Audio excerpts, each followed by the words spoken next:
Personally, coming from a family that kind of deals with mental illness, relaxing is very good. It doesn't matter that, okay, you don't have history of mental illness or anything, but you have to decompress every now and again, because that's where depression comes from. You're overworking, you're overstressing, and you never have time to decompress. So even if it's not here, find somewhere whereby it's quiet. Get away from the Wi-Fi, the electronics, and just go and sleep and decompress and just relax.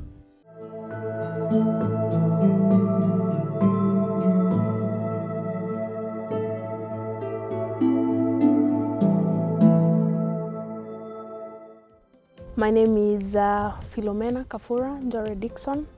I've been in this place since 2018 October. That's when we moved here to, this is Siron location, but we have made a safe haven here called the Marmanet Cottages. So we bought the land in 2017, August, but we moved here in 2018, October. So we wanted to venture out into the countryside and get out into the peace and quiet of the highlands, rural Kenya. And we came across Marmanet. Pure chance. We were actually looking in Nanyuki, but Nanyuki was getting too busy at the time. And our broker introduced us to, we'd been to Nyahururu before, and we actually really loved the area. And when he said he's got a piece over here in Nyahururu area, we jumped on it, and worked out great, and didn't take very long. Within a few hours we cracked the deal, and here we are 3 years later.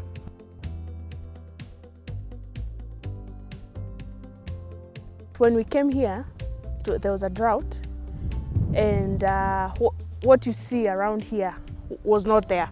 So the elephants, our land used to be like the elephants' playground.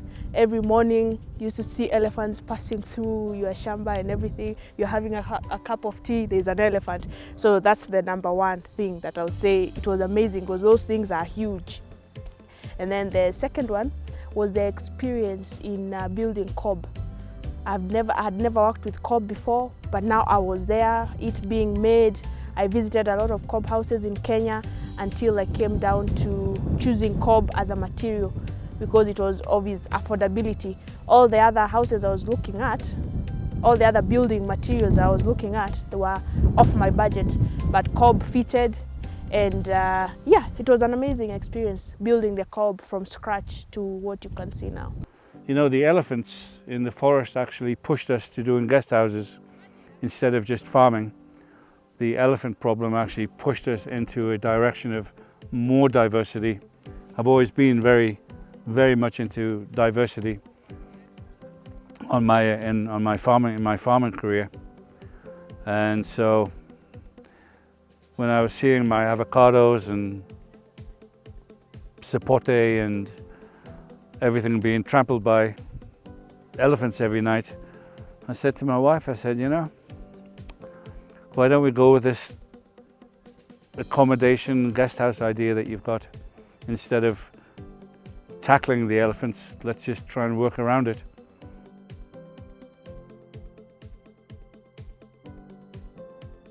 Cob was inspired by my husband because he's from the UK and they have cob houses there because of the weather. Because you know, with cob, it's 40 centimeters thick. That's the least thickness that you can get, up to even 200 or 400 centimeters thick. So in the UK they build it because it keeps heat during winter times. Because you know, during the day it's cool inside, and during the night it's warm.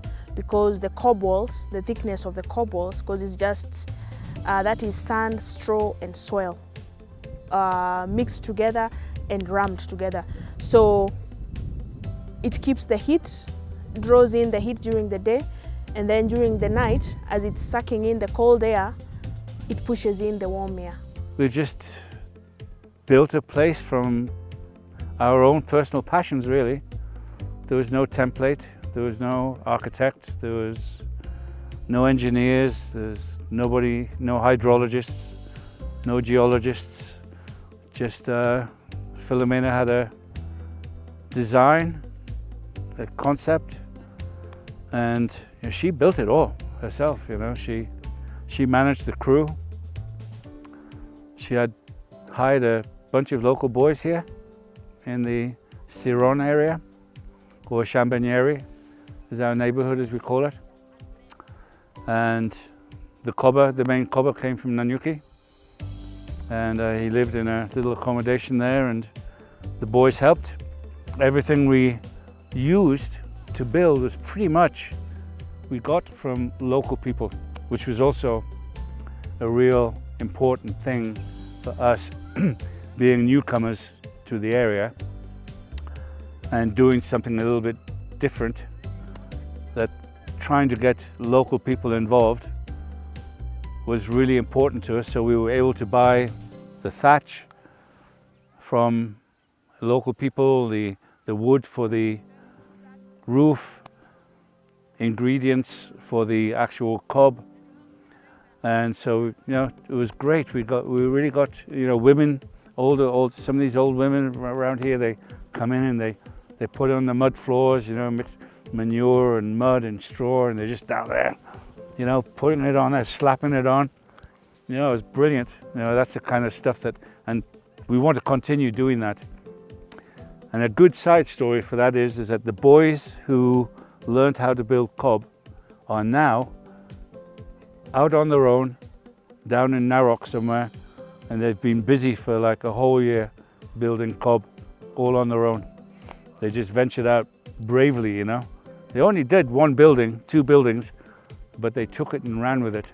And now they've self-employed, making probably triple the amount of money that you get as a day worker here, and they're learning something new every day about their new vocation. So we feel good about that. We can't even get them to come and work for us anymore. So that's a real nice side story there. My name's Dennis Kibet, and I've been here for around 4 years. I think this December I'll be making 4 years, and all that time I've been working here. It's a good place to work, and I've been very happy because it's not only about work, it's a learning process. I've been happy to interact with my employers because I've been learning farming stuff and also life stuff. Nimejifundisha ni ati nimeweza kujua kwenye Clubhouse zinakaa, fanya kazi huko, kuhandle visitors. Yeah. So what inspired the design of the cob houses, the cob cottages, was that I went to high school in Uganda and I did art. And even when I was young, I remember my brother bought me a Lion's King storybook, and I drew all the characters page to page, and they realized that I kind of knew how to draw.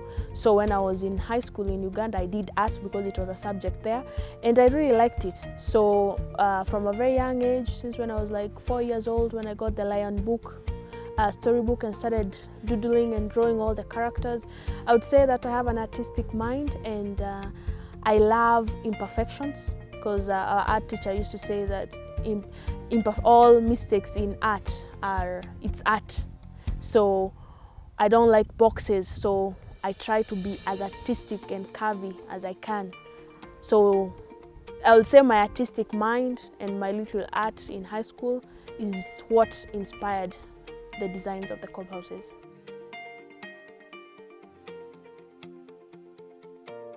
I'm a retired organic farmer. Spent 25 years with my own organic farming business in California, growing specialty heirloom vegetables from around the world, delivering to San Francisco, Bay Area, LA, New York. The organic part, the vegetables and the herbs, that's his inspiration.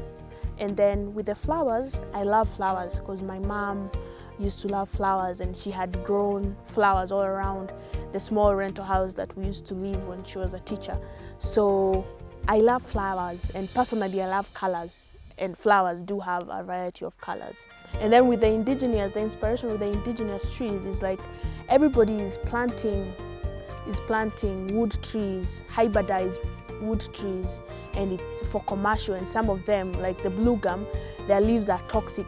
So that and the fact that we live next to the Rumuruti forest, our land borders the Rumuruti forest, so having indigenous trees planted all over. We have planted more than 500 trees in total around this 6-acre farm.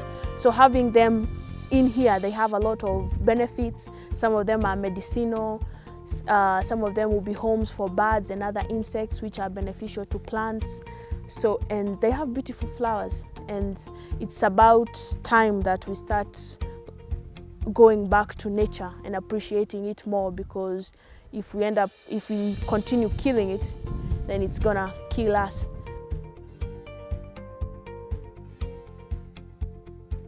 You know, a sense of offline, unplugged, unwired, whatever you'd like to say, a place where you can come and cook from our organic gardens. You come here and you can harvest what you want for free, cook what you want. When the orchards are, we've planted a lot of mixed fruits. When they start to come on, you can pick your own fruits and make your own fruit salads. And at the moment you can pick gooseberries, and in a few weeks you'll be able to pick fresh strawberries. There's some fresh figs that are in season on the farm right now. So people can come and really understand fresh flavors straight from the garden.